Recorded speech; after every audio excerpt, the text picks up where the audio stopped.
بابا اردو مولوی عبدالحق 1870 عیسوی سے 1961 عیسوی نثر نگار، اردو مفکر، محقق، مترجم، ماہر تعلیم و لسانیات، انجمن ترقی اردو کالج موجودہ وفاقی اردو سائنس یونیورسٹی کے بانی۔ عبدالحق 1870 عیسوی میں ہاپوڑ ضلع میرٹھ میں پیدا ہوئے۔ ابتدائی تعلیم کے بعد مزید تعلیم کے لیے محمد ڈن کالج علی گڑھ بھیجے گئے۔ یہاں ان کی صلاحیتوں کو پھلنے پھولنے کا موقع ملا۔ سر سید تک رسائی تھی، براہ راست فیض اٹھانے کا موقع ملا۔ یہیں مولانا حلیمہ محسن الملک سے بھی نیاز حاصل کیا۔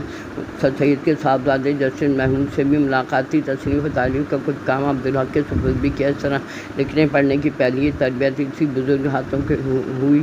تعلیم سے فارغ ہو کے تلاش معاش میں حیدرآباد چلے گئے۔ اسکول میں مدرس کی ملازمت قبول کری، انسپکٹر مقرر ہوئے۔ زمانے میں انجمن ترقی اردو کے سیکرٹری منتخب ہوئے۔ 1917 میں عثمانی یونیورسٹی کے شعبہ ترجمہ سے منسلک رہے۔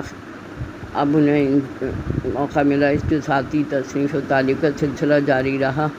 یونیورسٹی کے شعبہ اردو کے صدر ہو گئے۔ ریٹائر ہونے کے بعد دہلی آ گئے۔ اردو انجمن ترقی اردو کی خدمت میں مصروف ہو گئے۔ کراچی تقسیم کے بعد کراچی چلے گئے، آخر وہیں 1961 میں وفات پائی۔ الہ آباد یونیورسٹی نے انہیں ڈاکٹریٹ کی اعلیٰ ڈگری سے نوازا۔ بابا اردو مولوی عبدالحق کا کارنامہ ہے کہ قدیم اردو کا سرمایہ مخطوطات کی شکل میں بکسوں میں بند تھا، انہیں ترتیب دے کے شائع کیا اور ان کے شاعروں کے حالات زندگی ہم تک پہنچائے۔ چھان بین کے بعد بہت سی غلط فہمیوں کو بھی رد کیا۔ میر امن کے باغ و بہار فارسی کا ترجمہ چاہت درویش سے ہے۔ اب فرنگ لغت اصلاحات پر بھی مختلف شخصیتوں کے مضمون شامل ہیں۔ اردو زبان و ادب کے ممتاز مفکر، محقق، مترجم، ماہر تعلیم، نثر نگار تھے۔ بابا اردو کے لقب سے مشہور ہیں۔ اردو زبان کی ترقی و ترویج کے لیے ان کی خدمات ناقابل فراموش ہیں۔ نثر نگار کے میدان میں ان کا مقام بلند ہے۔ شعراء اردو کے تذکرے مرتب و مدون کر کے قیمتی سرمایہ کو محفوظ کیا، چھپا کے قارئین کے سامنے پیش کیا۔ حالات زندگی سے متعلق معلومات کا اہم ماخذ پیش کیا۔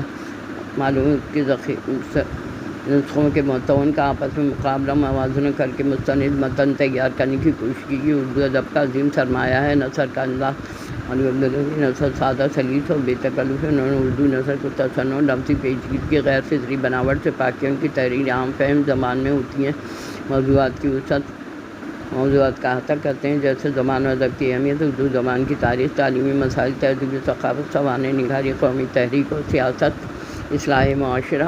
ان کی تحریریں نہ صرف علمی ہوتی ہیں بلکہ اصلاحی پہلو بھی رکھتی ہیں۔ ان کا اسلوب علمی ہونے کے باوجود دلچسپ اور جاذب نظر ہوتا ہے۔ وہ مثالوں، حکایات، واقعات سے بات کو واضح کرتے ہیں، جن میں طنز و ہمدردی، قومی جذبہ شامل ہے۔ خطیبانہ رنگ بھی آ جاتا ہے۔ نثر نگاری کے اہم نمونے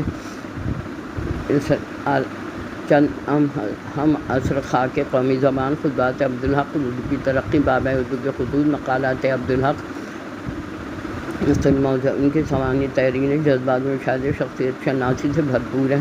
اردو نثر پہ اثرات نئی راہوں سے روشناس کرایا۔ تدریس، تحقیق، تنقید کے شعبے میں بھی استوار کیا۔ آج بھی اردو ادب کے طلباء محققین کے لیے مشعل راہ ہیں۔ مولوی عبدالحق کے طرز تحریر اردو نثر کا اہم سرمایہ ہے۔ طرز تحریر کی نمایاں خصوصیت سادگی اور روانی، ان کی نثر نہایت سادہ، بے تکلف، رواں ہوتی، مشکل اور غیر مانوس الفاظ سے پرہیز کرتے ہیں، قاری تک مفہوم پہنچے۔ علمی اور منطقی انداز، ان کی تحریر میں علمی استدلال، منطقی ترتیب، نمایاں خیالات کو خالص اردو کا استعمال، تجوید کے لیے تحریر میں عربی فارسی الفاظ کا استعمال کم اور خالص اردو الفاظ کا استعمال زیادہ کیا گیا ہے۔ قوم پرستی و حب الوطنی، ان کی نثر میں ایک مضبوط قومی شعور، حب الوطنی نمایاں ہے۔ زبان کو تہذیب و ثقافت کے علامت سمجھتے ہیں۔ اصلاحی و تربیتی رنگ، مولوی عبدالحق کی تحریر میں اصلاح معاشرے کا جذبہ بھی نمایاں ہے۔ وہ تعلیم، تہذیب، زبان کا خیال رکھتے ہیں۔ خاکہ نگاری میں بے مثال ہیں۔ مناسب طنز و مزاح، اگرچہ ان کی تحریر سنجیدہ نوعیت کی ہوتی ہے لیکن مناسب مقامات پر طنز و مزاح بھی کرتے ہیں۔ خطیبانہ رنگ، مشاہدے کی گہرائی، ان کی نظر گہرے مشاہدے، ذاتی تجربات میں مبنی ہوتی ہے، سطحی نظر سے نہیں دیکھتے۔ طرز تحریر اردو نثر کا ایک متوازن، پر اثر و سلیس نمونہ۔ ان کا اسلوب نہ صرف متوجہ کرتا ہے تحریر میں زبان کی محبت، تہذیبی شعور و فکری گہرائی